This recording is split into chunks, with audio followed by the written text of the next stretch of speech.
Endeavour, Britain's hope, leads at the start off Newport and her first bid for the America's Cup. Mirza Sopwith waves a greeting as she sails with her husband. Then Rainbow, like a big white bird, the Defendo follows and the world's greatest yachting classic is on. The President looks on.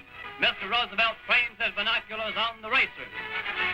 1934, enfin l'espoir côté britannique avec Endeavour qui oblige les Américains à mettre par 2 fois le genou à terre. Espoir, mais de courte durée. In her fourth and final victory, Mike Vanderbilt's giant sloop breezes over the finish line to keep the America's Cup in America. Malgré cette défaite, Endeavour, avec ses 2 petits points arrachés aux Américains, Endeavour entre dans la légende.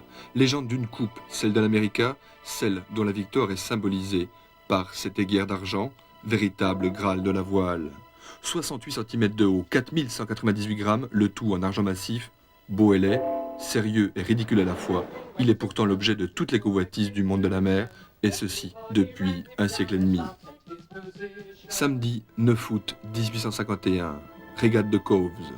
Ce qui n'était qu'une invitation courtoise va devenir aujourd'hui et peut-être pour toujours une provocation outrageuse, insupportable pour les marins du monde entier. Aujourd'hui, un navire américain, une goélette baptisée America, vient humblement, sportivement, se mesurer au navire anglais dans les eaux de l'île de Wight. Elle est barrée par le Commodore Stevens.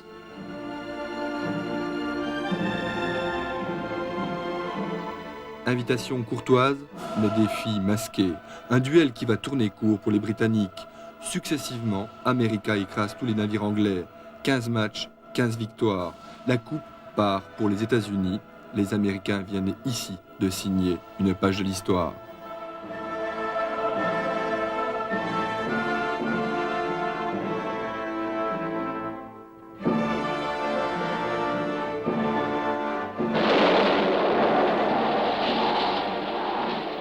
Pour reconquérir cette coupe honteusement perdue, les Anglais devront maintenant se rendre en terrain ennemi, aux États-Unis, à New York.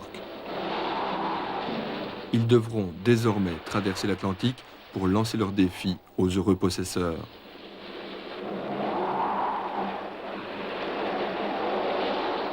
Sur la Grande Mare, tous les challengers seront obligés de gaspiller un peu de leur force. Navires et équipages se présenteront amoindris sur la ligne de départ à New York, puis à Newport. Tous devront s'incliner devant les Américains pendant 132 années. Tous, même cet Anglais, ce petit épicier répondant au nom de Lipton, Thomas Lipton. New York, 1899, Madison Square Garden. Le club américain défendeur de la coupe accepte le défi de Thomas Lipton. Ce dernier fait construire Shamrock 1. Son superbe navire s'incline face à Columbia. Lors de la revanche, en 1901, Shamrock II s'incline lui aussi. Le cauchemar anglais se prolonge, celui de Mr. Lipton débute. Thomas Lipton, l'anglais, fera construire au total 5 bateaux. Pendant 30 années, malgré son acharnement, pas une seule victoire pour cet anglais qui ne gagnera qu'une coupe, créée spécialement pour lui par les Américains, celle du meilleur perdant. Une coupe et une particule, désormais, on l'appellera Sir Lipton.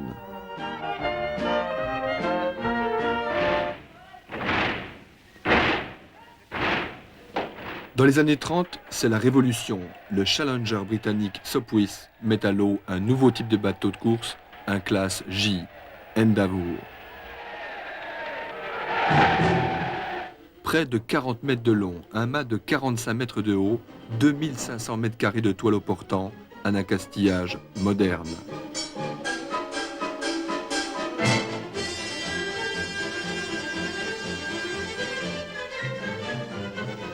« 1934, pour la première fois depuis un demi-siècle, un Challenger marque des points. 2 points.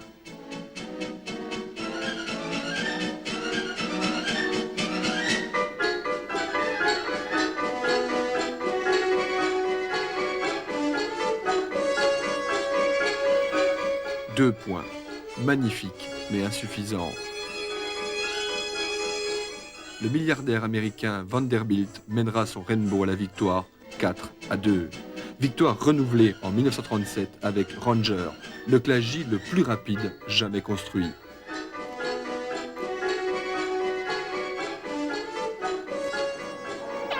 Après la Seconde Guerre mondiale, les données du problème changent.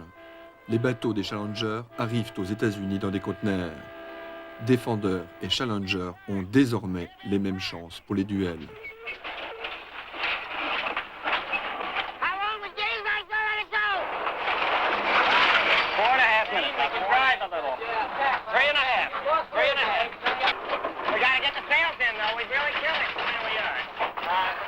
Les 12 mètres J font leur apparition. Ils sont encore plus petits, mais plus maniables et encore plus rapides.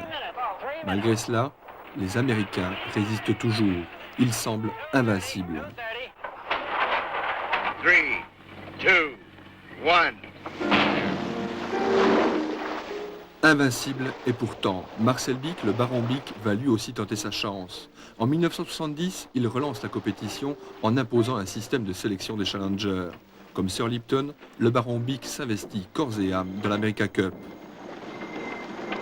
C'était impossible à gagner, tout au moins c'est ce qu'on m'a dit au début.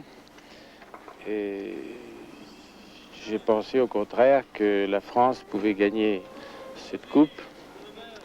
Et j'espère le prouver en 80. Alors, c'est sûrement une œuvre d'art, d'équilibre. Quand j'ai la chance d'être à la barre au près, j'estime que le gouvernail que je dirige est l'aileron du poisson et que les voiles sont l'oiseau, l'aile de l'oiseau. En 1980, l'espoir. France 3 élimine Anglais et Suédois. Mais la coupe reste entre les mains américaines.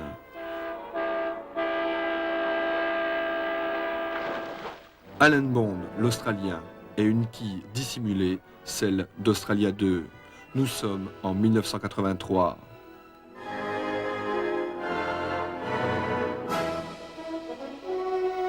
Newport.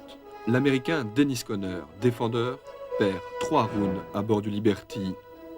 3 manches perdues. Incroyable. Une polémique s'engage autour de cette quille que personne n'a jamais pu entrevoir. Le doute s'installe dans le camp américain. Est-elle conforme au règlement? Les Australiens viennent d'inventer une nouvelle arme, la psychologie. Avant la dernière manche, Challenger et défendeur sont à égalité. 3 partout. Tout va se jouer maintenant dans le dernier bord.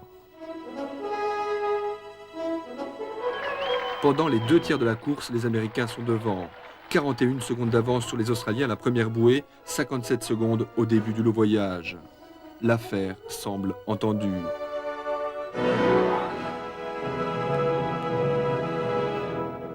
Coup de théâtre, Australia 2 remonte sur le Liberty de Dennis Conner, trouve sur le plan d'eau une petite risée et enfin s'envole.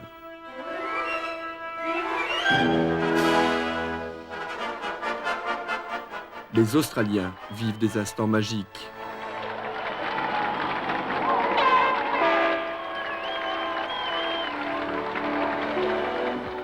Australia 2 coupe en vainqueur la ligne d'arrivée. C'est l'euphorie.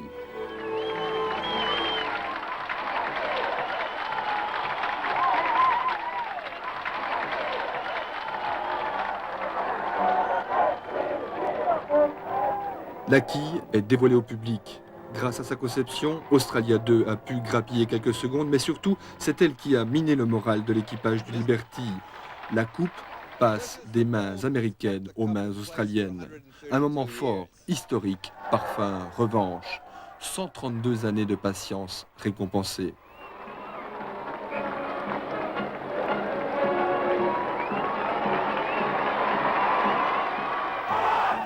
« 1987, la France relève à Perth le défi avec Marc Pajot et son French Kiss.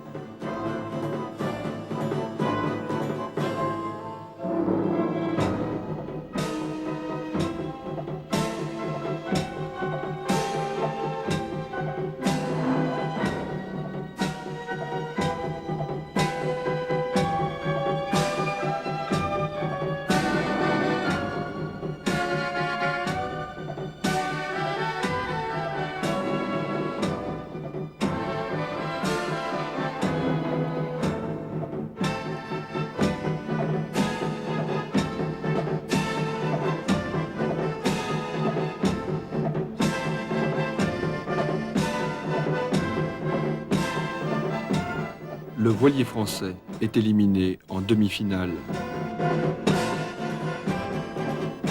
Sur le plan d'eau de Perth, en finale, le défendeur Alan Bond avec Kookaburra 3 affronte le challenger Dennis Conner.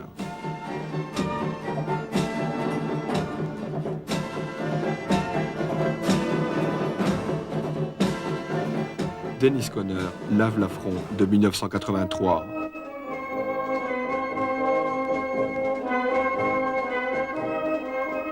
Il reprend ainsi la coupe aux Australiens. Sa tête n'ira pas orner le salon de son yacht club.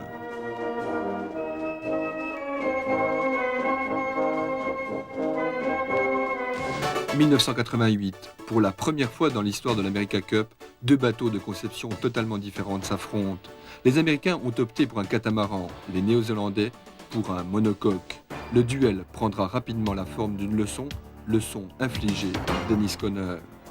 Pour des raisons évidentes, le règlement est remanié. Une nouvelle jauge est adoptée. Désormais, tous les bateaux qui s'attaqueront à la coupe seront des grands monocoques des classes America.